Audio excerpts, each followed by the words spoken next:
Ahead on Early Birds, we go one-on-one with QB1. A sit-down with Desmond Ridder is straight ahead. Plus, Tyler Algier remembers his first career touchdown.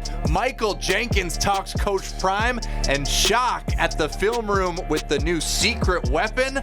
I'm not so sure that's going to work out. That and more on Early Birds. Grab a cup of your favorite Joe and let's talk Falcons football on Early Birds, presented by Mercedes-Benz. Well, good morning and welcome into Early Birds alongside D.J. Shockley. I'm Justin Felder, and dude, we made it. We are finally here. Oh my goodness, I feel like we've been waiting on this forever.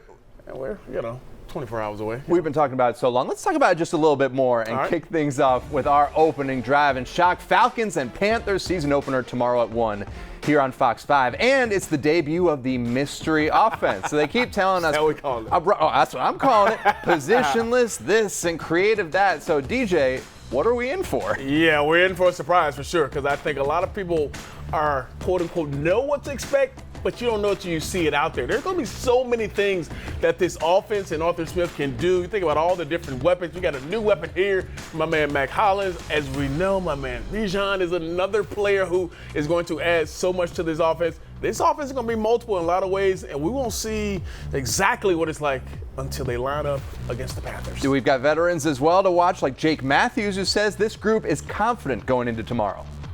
More guys get it after being in it for a couple of years, and I think that our confidence is up, and we just have a mindset and a way we want to play. And I think a lot of the guys understand it. We're gonna be a team that battles and fights their way through anything and doesn't make excuses. So I like where our headspace is at.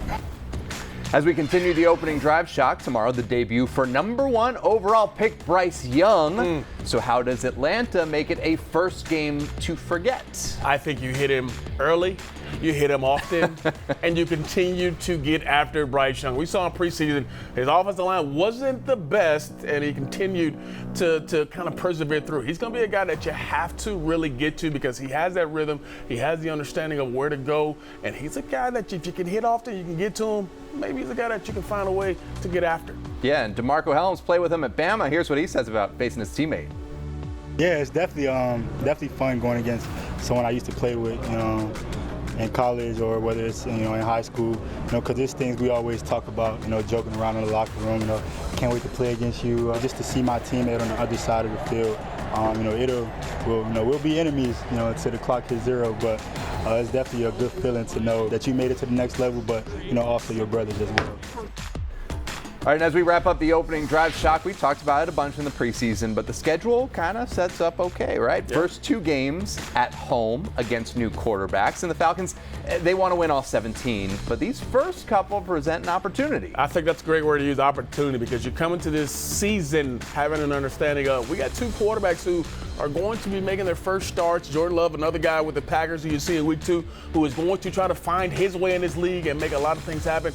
This is a really, really, I don't want to say easy, but a comparable start to say, all right, we can find our groove, and before we know it, be 2-0. It's an opportunity indeed. Well, welcome into Early Birds alongside DJ Shockley. I'm Justin Felder. There's also a lot of unknowns about this Panthers team, like the Falcons team. You got a new head coach. Really, it's going to be a lot of unscouted looks on both sides. And usually that's how the first game is. You have no idea. First quarter is probably going to be a little lull, each team trying to figure each other out, what they do best, what they're going to do. And then the second and third quarter, you start to implement who you are, and you kind of make some adjustments. So, yeah, first quarter, expect a lot of wrinkles, and probably things are going to go good for both sides because they don't really know each other that well. Well, Shock, if your film room had a theme song this week, it would be da-dun, da-dun, da-dun, da-dun, da-dun, da-dun, da-dun. I know, I got that one. Pink Panther? I got that one. Well, sometimes we do music, sometimes we do movies. I like that one. This week we did a little bit of both. I like All right, we'll see you in the film room in just a few. But tomorrow will also mark the first opening game start for quarterback Desmond Ridder. We've talked so much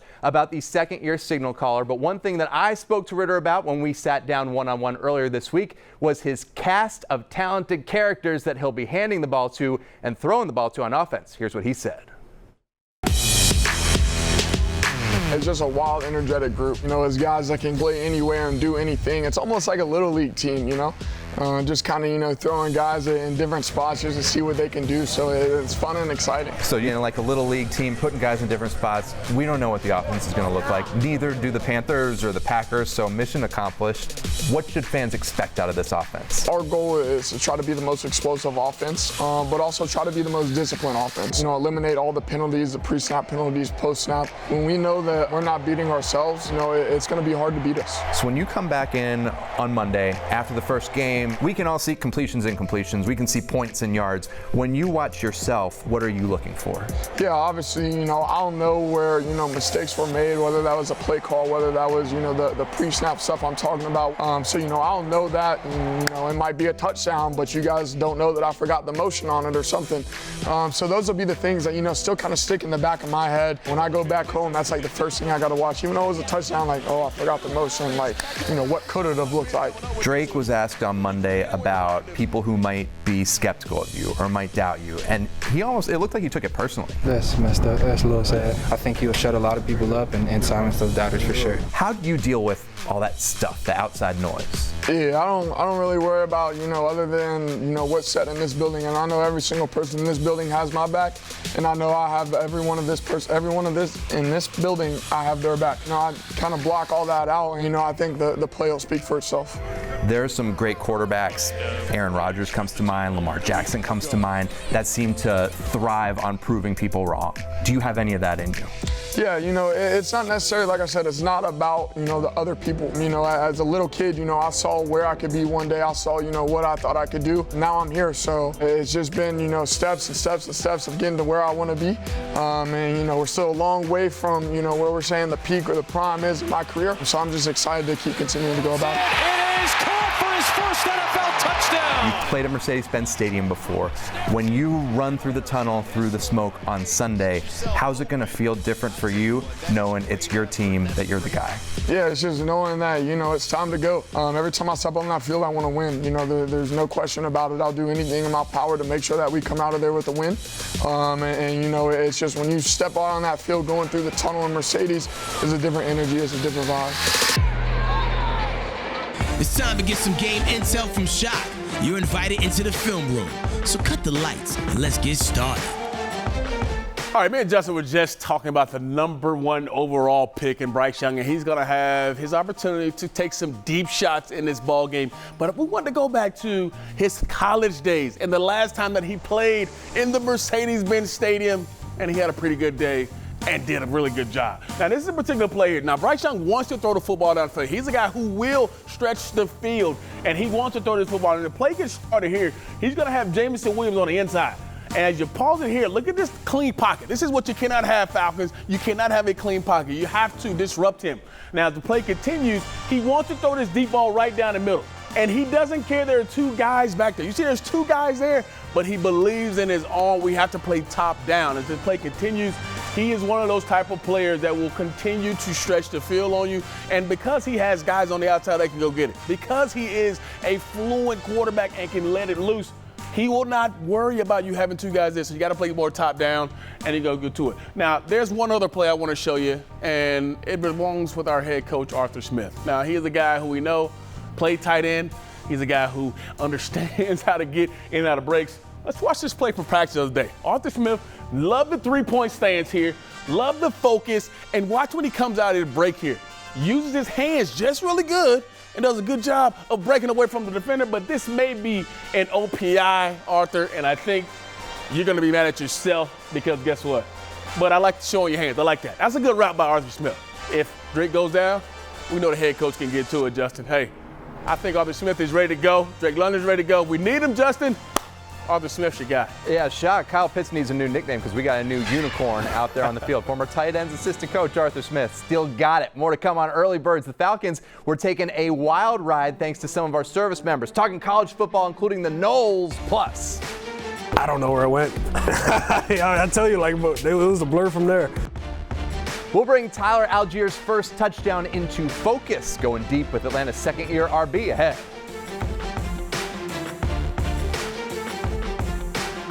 Hey Falcons fans, score a touchdown with low tire prices at Mavis Tires and Brakes, the official tire retailer of the Atlanta Falcons. Visit MavisTire.com to find a store near you. You're watching Early Birds, presented by Mercedes-Benz. The best, nothing. And sponsored by the Georgia Lottery. Today could be the day. Truist, when you start with care, you get a different kind of bank. And the Home Depot, how doers get more done. More Early Birds coming back at you.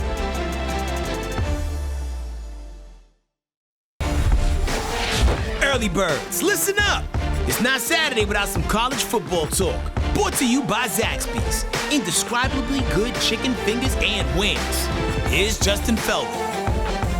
Well, welcome back to Early Birds, and we welcome in former Falcons and Ohio State wide receiver Michael Jenkins. And your Buckeyes today face the Youngstown State Penguins. Yeah, I did not know they were called the Penguins. We were talking about that in the commercial break. Does Penguins strike fear in your heart? Not really. Yeah, it's not the most fierce mascot, but Buckeyes, I don't know.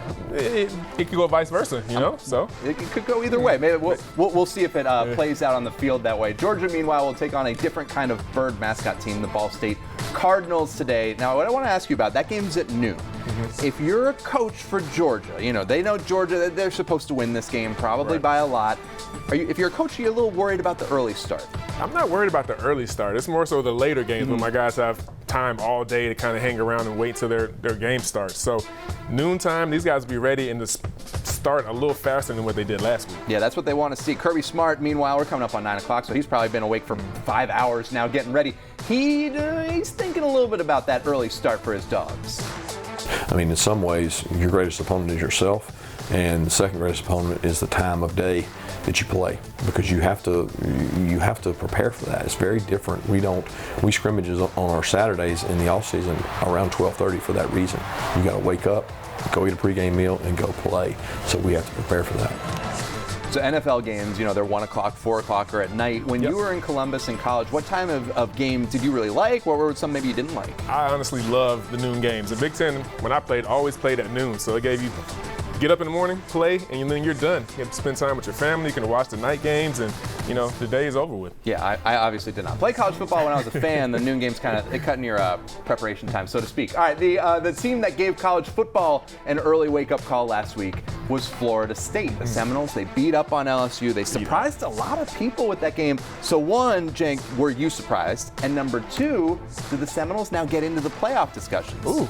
First off, yes, I was surprised, especially after the game we had last year with the field goal to win it at the end, and the way they just destroyed LSU in the second half was very surprising. And then they have a legit chance to get into the college football playoff. I mean, Jordan Travis is a Heisman candidate now after the one game. Yeah, and he's got guys to throw it to, some big receivers out there. Georgia Tech, for those wondering, avoids Florida State this year. Jackets hosting South Carolina State today. All right, last topic, the big one. Coach Prime is the talk of college football. And what do you think about the Deion Sanders show? What do you think about this? I love it. I mean, he's elevated this program in one game. I mean, it's amazing what he's done for this team. And they came out and responded and played. You know, defending a team that was in the national championship last year, to come out and do that to them, I mean, that was huge. So hopefully they can keep it rolling. We'll see what happens. They're back on Fox today, taking on Nebraska at noon. And Coach Prime, you know, he's just fine with the spotlight. Now his team has to learn to deal with it as well.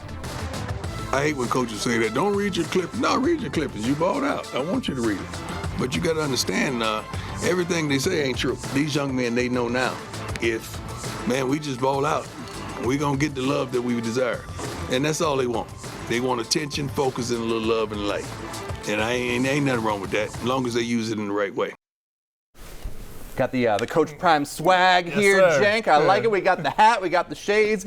So is Colorado for real? They got Nebraska today. Is this just excitement and hype, or are they going to be good? You can leave the shades on. You're rocking. No, I mean, the players want the attention. I don't need the attention with the shades and everything. But these guys are for real. And I mean, they came out. You've seen it with Shedeur Sanders in the quarterback play, 500 yards, his first basically FBS game. The defense still has some things to adjust to, but to get a win on the road at TCU and you're a 3-touchdown underdog, that was huge. So they got something to prove this year. Yeah, Travis Hunter, former high-five start, Collins Hill was fun to watch as well. All right, Cenk, awesome insight on college football all season long. We appreciate it. And Shock, we'll tip our cap over to you.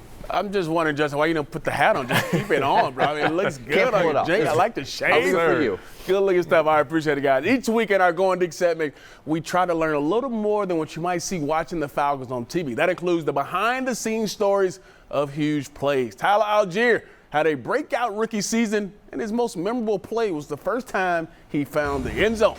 Tyler explains in this week's Going Deep. Favorite play in their career? I would say my first touchdown against Cincinnati. High formation, Algier over the top and in. And the Falcons are on the board. It was that goal line, the goal line one. We ran it to the left, and then that's when I jumped over and like somersaulted over everyone and then spiked the ball. Yeah, we were lit. I forgot about the ball. Really? I lost it. I don't know where it went. I tell you, like, it was a blur from there. I don't know. I had all family there and stuff, and my grandpa passed away 2 years ago, and he's from Indiana, so like all my family came from Indiana to go to that game, and then it was like the first touchdown, so like I knew he was watching me and stuff, and then it was pretty memorable for me. That's why it was memorable for me. No, a really meaningful moment there from Tyler. That was cool. Well, we got more to come on Early Birds. In addition to dealing with injuries, the Falcons medical staff tries to prevent them from happening. They'll explain how after the break. You're watching Early Birds, presented by Mercedes-Benz, on your official home for Falcons football, Fox 5 Atlanta.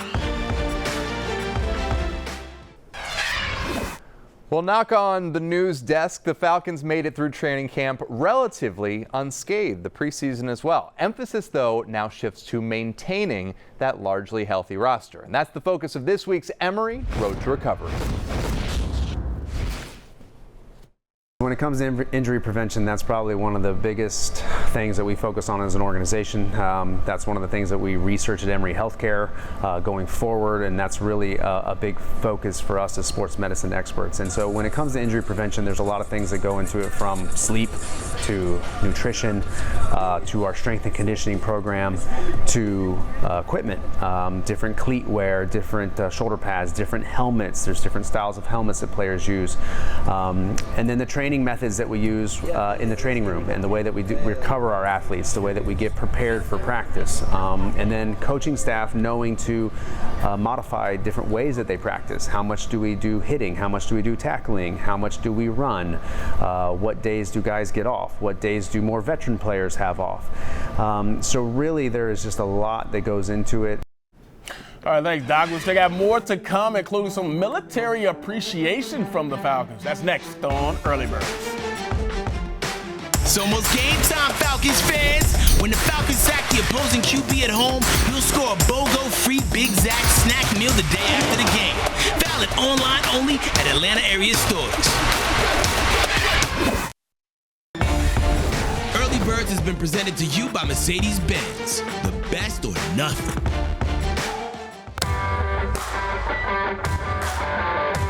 Hey Falcons fans, score a touchdown with low tire prices at Mavis Tires and Brakes, the official tire retailer of the Atlanta Falcons. Visit MavisTire.com to find a store near you. It really just made you sit back and think about the commitment that they're making. Well, men in jerseys paying respect to those in a different uniform. On Tuesday, the Falcons and some team legends took a trip to Dobbins Air Reserve Base. They got a first-hand look at the famed military physical fitness test. They witnessed the re-enlistment of servicemen and women. And lastly, they got loaded into a truck and got to ride around the city in a Black Hawk helicopter. What a cool experience. Those guys are brave. I would be terrified. I am afraid of heights, but kudos to those guys. It looked pretty cool when we saw it, so really cool to see that. Look at that. They do a lot of great stuff with our military, and we appreciate them for it. Very cool stuff. And be sure to check out the Dirty Bird Report tomorrow night. Highlights from the Falcons and Panthers, so much more, 11:30 tomorrow night. And Shock, real quick before we let you go, one more matchup folks should be watching when the Falcons face the Panthers tomorrow. The interior, Derek Brown. You cannot let him be a factor. Yeah. Block him, get him blocked up. Derek Brown, former Lanier High School great. See if the Falcons can handle him. All right, that's it for us here on Early Birds. For DJ Shockley, I'm Justin Felder. The season's here. Let's go. Have a good morning and a great Sunday. See you next week.